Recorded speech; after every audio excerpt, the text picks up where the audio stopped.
I'm glad you're here.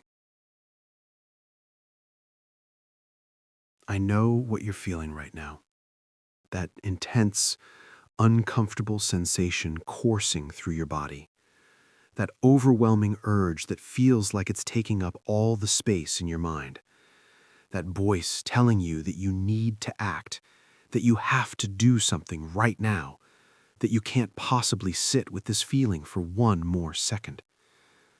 But I want to tell you something that might be hard to believe in this moment. This feeling will pass. You don't have to act on it. I know it doesn't feel that way. I know it feels urgent and permanent and completely unbearable. But feelings, no matter how intense, are temporary. They rise, they peak, and they fall. Always, without exception. And right now, what I'm asking you to do is something that takes tremendous courage. I'm asking you to wait, to sit, to breathe, to let this feeling move through you without acting on it. You can do this. I know you can. And I'm going to help you understand why this feeling doesn't require action and how you can survive it without giving in. Let's start by getting clear about what's happening in your body and brain right now, because understanding this can make it less frightening. What you're experiencing isn't desire in its pure form. It's a complex neurobiological and psychological response that your brain has learned over time.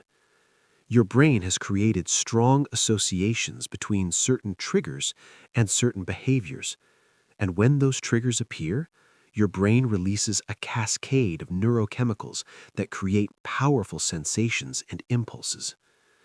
This is your brain saying, "We've done this before. It provided relief. Let's do it again." But here's what's crucial to understand. Your brain can be wrong. Your brain can confuse want with need. Your brain can prioritize short-term relief over long-term well-being. Your brain can send urgent signals about things that aren't actually urgent. Think about it this way. Have you ever felt absolutely certain you were starving, only to get distracted by something and realize an hour later that you forgot you were hungry?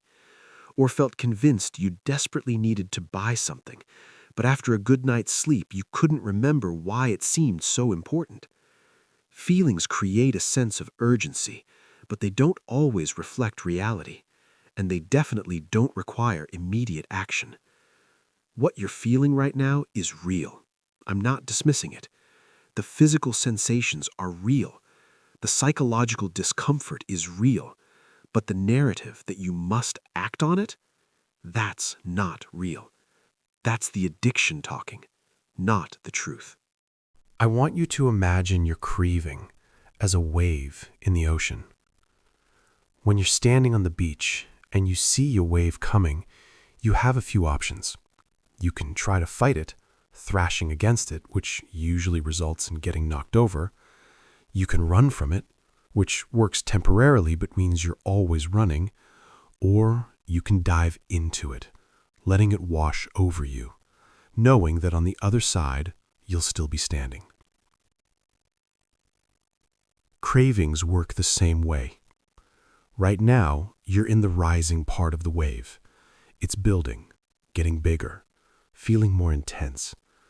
This is the hardest part, the anticipation, the growing discomfort, the sense that it's going to overwhelm you completely. But here's what happens if you don't act. The wave crests. It reaches its peak intensity, which might be right now or might be a few minutes from now. And then inevitably, it begins to subside. The intensity decreases. The urgency fades.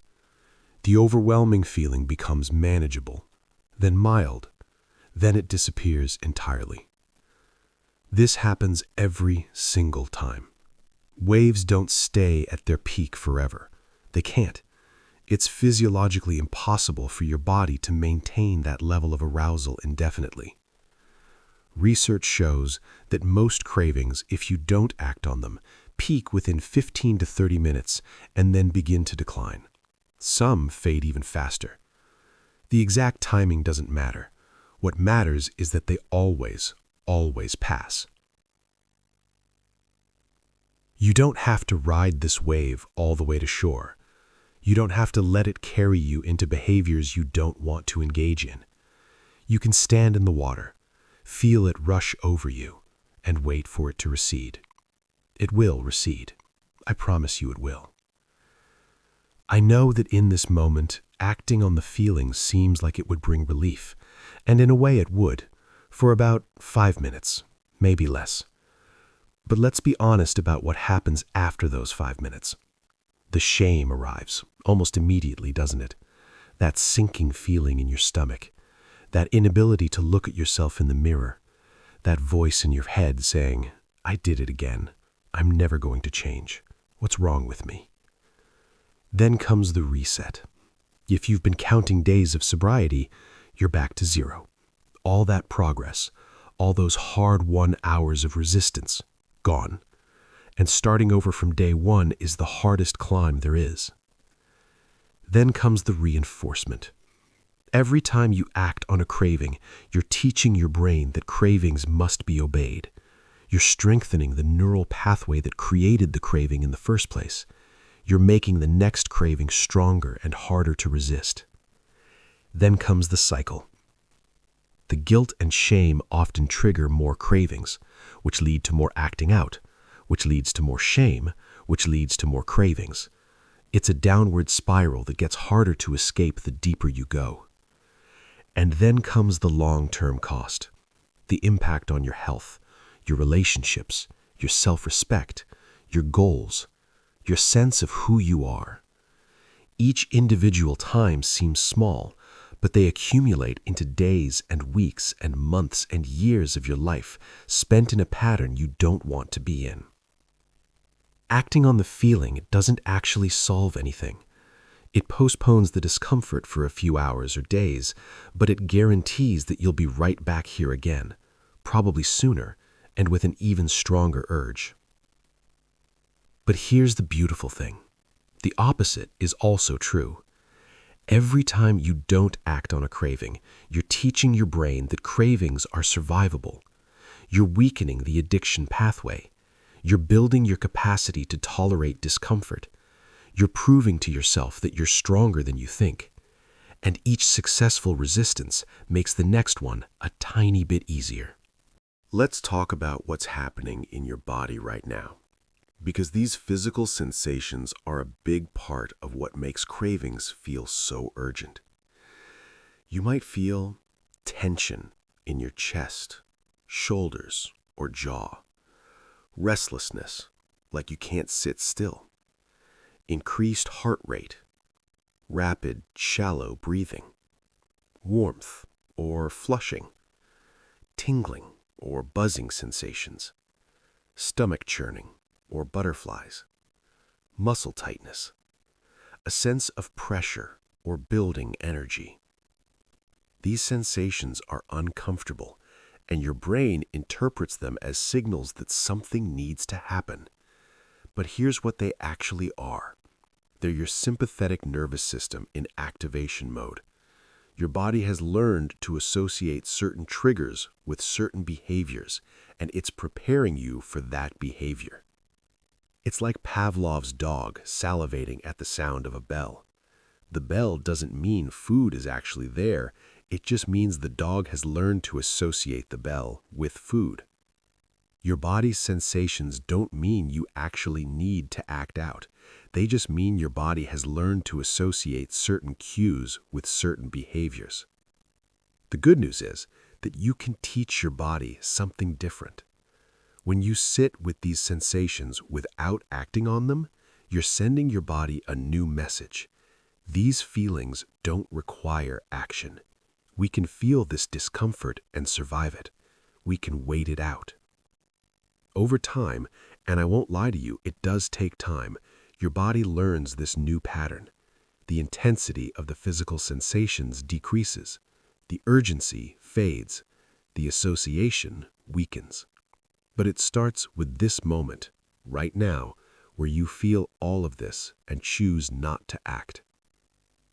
Now I want to dig a little deeper, because often what we're calling a craving is actually a secondary response to a primary emotion that we're trying to avoid feeling. Take a moment and ask yourself, what was I feeling right before this craving started? Were you feeling lonely? That deep ache of disconnection? A feeling like nobody really sees you or understands you? Anxious? That buzzing worry about the future, about all the things that could go wrong, about whether you're enough. Sad or grieving? Missing something or someone? Feeling the weight of loss or disappointment? Angry, frustrated with your circumstances, with other people, with yourself. Shame, carrying the weight of past mistakes, feeling defective or unworthy. Bored or empty, feeling disconnected from meaning or purpose, restless with nothing to fill the void. Overwhelmed, drowning in responsibilities, stress, or life circumstances that feel too big to handle. Physically uncomfortable, tired, in pain, hungry, or otherwise out of balance. The craving you're feeling right now is your brain's attempt to escape or numb out one of these primary emotions. And that makes sense. These emotions are uncomfortable. Of course you want relief from them. But the thing about emotions is they're not dangerous. They're just information. They're your internal system telling you something about your needs, your values, your circumstances. Sadness tells you that you've lost something that mattered. Anxiety tells you that you care about the future. Loneliness tells you that you need connection. Anger tells you that a boundary has been violated. Shame tells you that you've acted in a way that conflicts with your values. These emotions are uncomfortable, but they're not emergencies. They won't harm you if you feel them.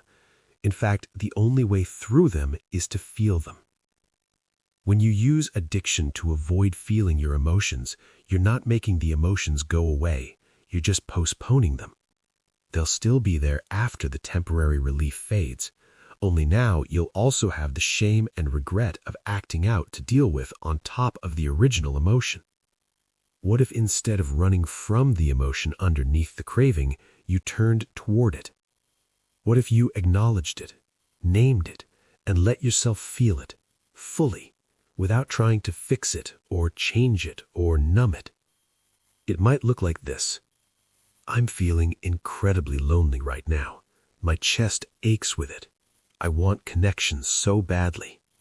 And I'm going to sit with this loneliness without trying to escape it, because loneliness is just a feeling, and feelings pass. This is hard. This is really, really hard. But it's also the path to freedom. Let's get intensely practical now, because you need concrete tools to help you through the next few minutes. 1. The 5-4-3-2-1 grounding technique. This pulls you out of your head and into the present moment. Right now, identify 5 things you can see: the corner of the ceiling, a spot on the wall, your hands, etc. 4 things you can touch: the texture of your shirt, the surface you're sitting on, etc. 3 things you can hear: traffic outside, the hum of electronics, your own breathing. 2 things you can smell, or go smell something: coffee, soap, fresh air. 1 thing you can taste, or go taste something: water, gum, a mint. This technique interrupts the craving response and anchors you in physical reality. 2. Intentional breathing. Your breathing right now is probably shallow and rapid. Let's change it. Inhale slowly through your nose for 4 counts. Hold for 4.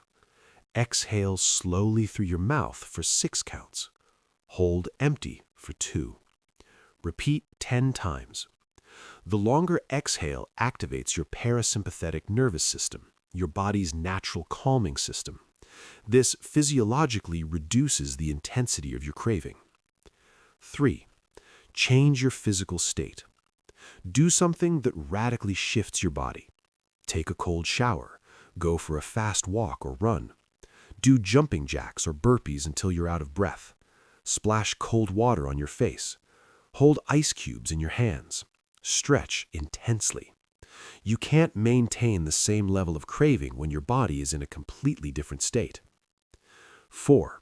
The urge-serving technique. Sit or lie down. Close your eyes. Instead of fighting the craving or giving into it, observe it with curiosity. Where do you feel it in your body? What's the quality of the sensation? Pressure, heat, tingling, etc. How intense is it on a scale of 1 to 10? Is it staying the same, increasing, or decreasing? Watch it like a scientist observing a phenomenon. Notice how it changes moment by moment. Most people find that when they observe cravings with curiosity rather than fear or judgment, the cravings lose intensity. 5. The 15-minute deal. Make a deal with yourself. I can act on this craving in 15 minutes. Set a timer. During those 15 minutes, do something completely different. Call someone, watch a comedy video, clean something, read something engaging, play a game, cook something, do a puzzle, write in a journal. When the timer goes off, check in with yourself. How's the craving now? Often, it's significantly reduced or gone entirely. If it's still strong, set another 15-minute timer. 6. Name it to tame it. Say out loud or write, I'm having the urge to specific behavior. This is a craving, not a need. This feeling will pass. I don't have to act on this. Naming what you're experiencing creates psychological distance between you and the urge. You're not the urge, you're the person observing the urge. 7. Opposite action. Do the opposite of what the craving is telling you to do. If it says isolate, reach out to someone. If it says stay alone in your room, go to a public place. If it says engage with triggers, remove yourself from them. This breaks the behavioral chain that leads from craving to action. Pick 1 or 2 of these tools right now and use them. Don't just read about them, actually do them. Your brain needs experiential proof that you can feel a craving and not act on it. I want to address something you might be thinking. I don't have enough willpower to resist this. First, let me tell you that willpower is real, but it's not what you think it is. Willpower isn't some fixed trait that you either have or don't have. It's more like a muscle. It can be strengthened with practice, and it can be depleted with overuse. And like a muscle, it works better when you support it properly. Here's what drains willpower: sleep deprivation, hunger or blood sugar crashes, chronic stress, decision fatigue, making too many decisions in a day, trying to resist too many things at once, being in environments full of triggers. Here's what strengthens willpower: adequate sleep, stable blood sugar, regular balanced meals, stress management practices, reducing decisions, routines, planning ahead, focusing on one major change at a time, creating environments that support your goals. But here's the even more important truth. You don't actually need superhuman willpower to get through this moment. You just need enough to get through the next few minutes. That's it. You're not trying to resist forever. You're not trying to never feel a craving again. You're just trying to make it through this wave without acting on it. And you don't have to do it through sheer force of will alone. You have tools. You have support. You have knowledge. You have this moment of pause where you're reading these words instead of immediately acting out. That's not weakness. That's wisdom. That's you using every resource available to you to make the choice you actually want to make. Let's zoom out for a second and look at what's actually at stake here. This moment isn't just about resisting one craving. It's about who you're becoming. Every time you feel a craving and don't act on it, you're building evidence that you're capable of change, rewriting your identity from person who's controlled by addiction to person who's learning to manage cravings, strengthening your self-trust, proving to yourself that you can rely on you, practicing discomfort tolerance, a skill that will serve you in every area of life, breaking the automatic connection between urge and action, choosing your values over your impulses, creating the future you actually want instead of defaulting to the past you're trying to escape. This is identity-level change. This is you deciding, moment by moment, what kind of person you want to be. And I know it doesn't feel epic or heroic right now. It probably feels small and uncomfortable and frustrating. But every person who has successfully overcome addiction got there by winning these small, uncomfortable moments over and over again until they accumulated into lasting change. You're not just resisting a craving, you're building a self. Your brain might be telling you right now, just give in this once. You can start fresh tomorrow. One more time won't hurt. You've already failed before anyway.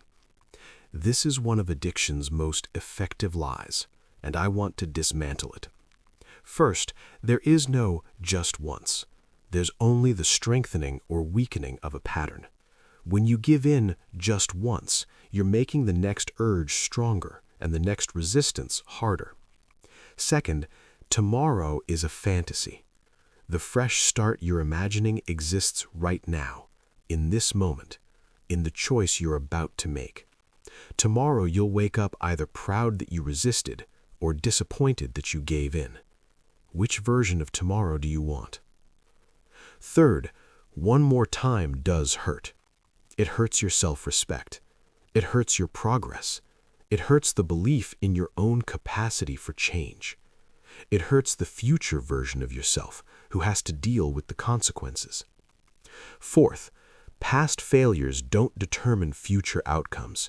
The fact that you've given in before doesn't mean you have to give in now. Every moment is new. You're not who you were yesterday or last week or last year. You're who you're choosing to be right now. Your brain is trying to negotiate with you because that's what addiction does. It bargains, it justifies, it rationalizes. But you don't have to accept the terms of the negotiation. You can say no. Not no forever, just no right now. I want to give you something you might not have given yourself. Permission to struggle with this. It's okay that this is hard. It's okay that you're not just breezing through recovery effortlessly. It's okay that you're having strong cravings even though you've been trying to quit. Addiction is one of the hardest things a human can struggle with. It hijacks your brain's reward system. It creates powerful physical and psychological dependencies. It becomes intertwined with your coping mechanisms and your identity. You're not weak because you're struggling with it. You're human. And the struggle itself is part of the process. You're not failing because you feel cravings. You're succeeding by learning to feel them without acting on them. Think about learning any difficult skill. When you were learning to read, you struggled. When you were learning to ride a bike, you fell down. When you were learning anything complex, there was a period where it was hard and you weren't good at it yet. This is that period. You're in the hard part, the learning part, the part where it takes tremendous effort and you're not sure you're making progress. But you are making progress. Right now, by not acting on this feeling, you're making progress. Give yourself credit for that. Give yourself compassion for how hard this is, and then keep going. Let me paint you a picture of what becomes possible when you consistently choose not to act on these feelings. Freedom. Imagine waking up without the first thought being about your addiction. Imagine going through your day without constantly negotiating with urges. Imagine having mental and emotional energy for things that actually matter to you. Presence. Imagine being fully present with the people you love, not distracted by shame or preoccupied with the next opportunity to act out. Imagine authentic connection instead of the hollow isolation that addiction creates. Self-respect. Imagine looking at yourself in the mirror and feeling proud instead of ashamed. Imagine trusting yourself, knowing that when you commit to something, you follow through. Energy and clarity. Imagine what you could do with the hours you currently spend on addictive behavior and recovering from it. Imagine the goals you could pursue, the relationships you could build, the person you could become. Peace. Imagine going to bed at night without regret. Imagine a quiet mind instead of constant self-criticism. Imagine feeling fundamentally okay with yourself. This isn't fantasy. This is what recovery actually looks like. And thousands of people have walked this path before you and arrived at this destination. But nobody gets there by giving in to their cravings. They get there by doing exactly what you're doing right now. Feeling the feeling, acknowledging how hard it is, and choosing not to act on it.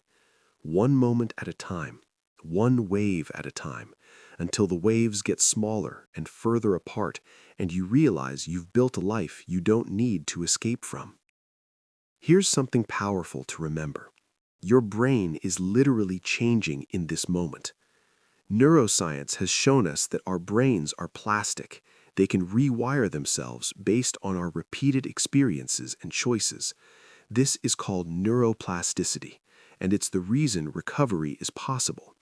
Every time you feel a craving and don't act on it, experience discomfort and tolerate it, practice a new coping skill, choose a value-aligned behavior over an impulse, you're creating new neural pathways and weakening old ones. The addiction pathway in your brain, the connection between trigger and craving and behavior, that pathway gets weaker every time you don't reinforce it. It's like a path through the woods that grows over when nobody walks on it. Meanwhile, you're creating new pathways, trigger to craving to coping skill, discomfort to self-soothing without acting out, urge to observation without action. These new pathways start out faint and weak, like the first few footsteps through an overgrown field. But every time you use them, they get stronger, clearer, more automatic. Eventually, and it does take time, usually at least 90 days for significant brain chemistry changes, the new pathways become the default and the old pathways become the exception. But it all starts with moments like this one. Your brain is learning right now. Teach it well. I want you to imagine your future self. Let's say 6 months from now. Imagine you've been consistently choosing not to act on your cravings during that time. You've had hard days, maybe even some setbacks, but overall, you've been showing up for your recovery.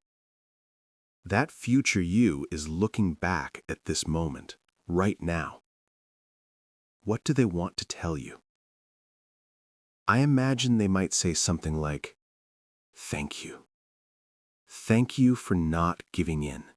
Thank you for choosing me, for choosing the life I'm living now. I know it was so hard in that moment. I remember how it felt, but I promise you it was worth it. I have things now that we only dreamed about back then. I have peace. I have self-respect. I have real relationships with people who know all of me. I have energy and clarity and purpose. And I have something even more important. I have the knowledge that I can do hard things, that I can feel intense discomfort and survive it, that I'm not powerless. Every moment you resist is building me. Every wave you ride out is making me stronger. Every time you choose your values over your urges, You're choosing the life I'm living. So please, keep going. Don't give in. Not for me, for you. Because you deserve this. You deserve the freedom and peace and wholeness that's waiting for you. It gets easier. I promise it gets easier. But only if you keep making the hard choice now. That future self exists as a potential. Every choice you make either brings them into being or keeps them as just a possibility.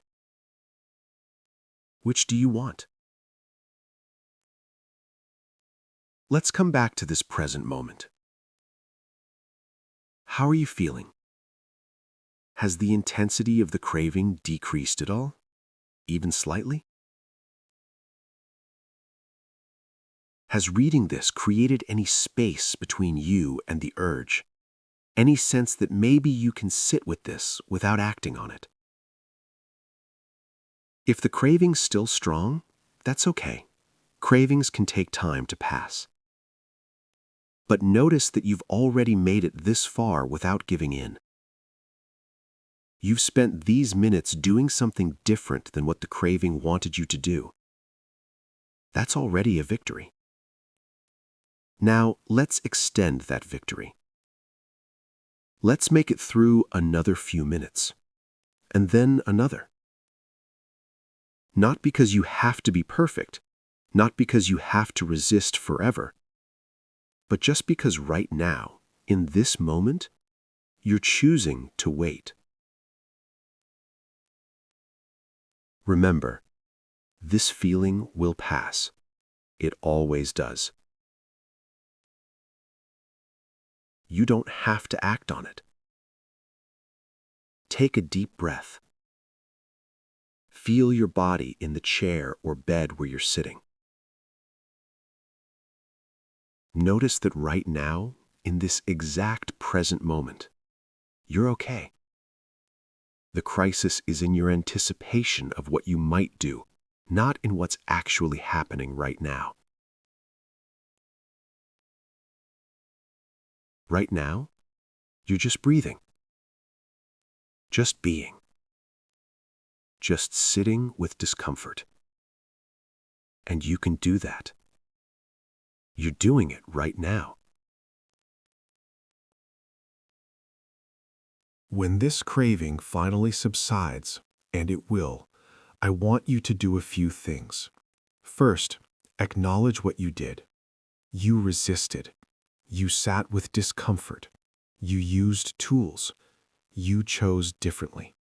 That deserves recognition. Tell yourself, I did it. I made it through. Second, take care of yourself. Your body has been through a stress response. Drink some water, eat something nutritious if you're hungry, get some fresh air, rest if you need to. Third, identify what helped. Which tools worked? What made the craving less intense? What gave you strength? Write it down so you remember for next time. Fourth, identify what triggered this craving. Were you in a certain place, with certain people, at a certain time of day, feeling a certain emotion?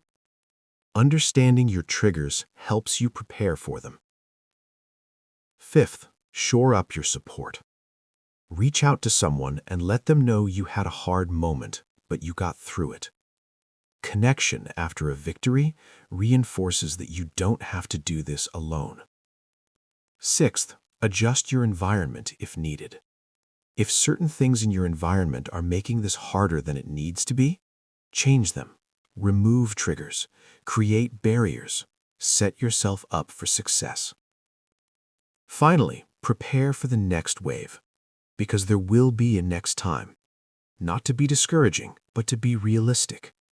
Build your toolkit now while you're in a strong moment so it's ready when you're in a weak moment.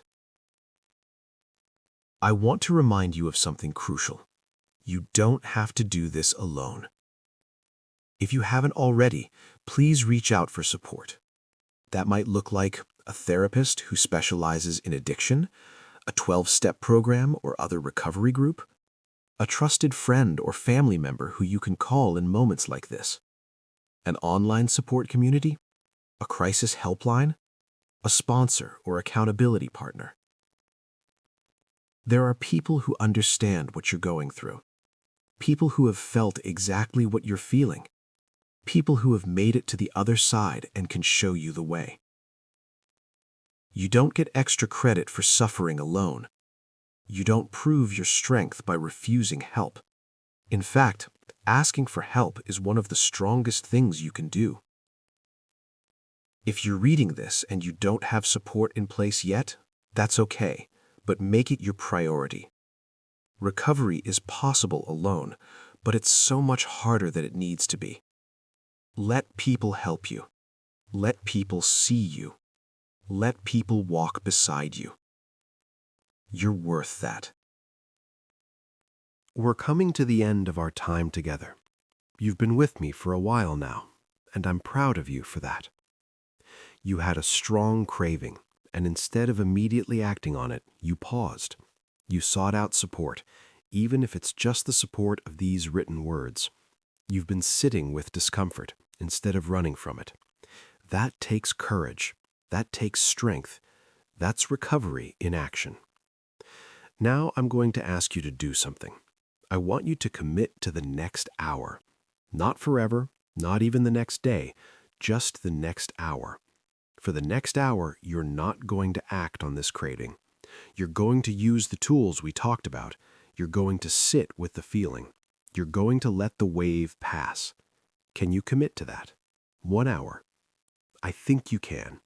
And when that hour is up, if you still feel the craving, commit to another hour, and then another. Recovery is built 1 hour at a time. But I have a feeling that when that hour is up, the craving will have subsided significantly, or disappeared entirely, because that's what cravings do when you don't feed them. They fade. And you'll be left with something valuable, the knowledge that you can do this, that feelings pass, that you don't have to act on every urge, that you're stronger than you thought. Carry that knowledge with you. Let it be evidence that change is possible, that you're capable, that recovery isn't just something other people achieve, it's something you're achieving, 1 moment at a time. Before you close this, I want to leave you with a few final reminders. This feeling will pass, always, without exception. You don't have to act on it to make it go away. It will go away on its own if you wait. You are not your urges. You're the person observing the urges. There's a you that exists separate from the addiction, and that's the real you. Every moment of resistance matters. It's not dramatic or glamorous, but it's the foundation of everything that comes after. You deserve recovery. Not someday, not when you've earned it, not when you're perfect. Right now, just as you are, you deserve freedom and peace and wholeness. Come back here whenever you need to. Save this. Bookmark it. Return to it every time you're struggling. Let it be one of your tools. And most importantly, I believe in you. I believe you're capable of sitting with this feeling without acting on it. I believe recovery is possible for you. I believe you can build a life you don't need to escape from. Now take a deep breath, notice that you've made it this far, and keep going. 1 moment, 1 breath, 1 wave at a time. You've got this.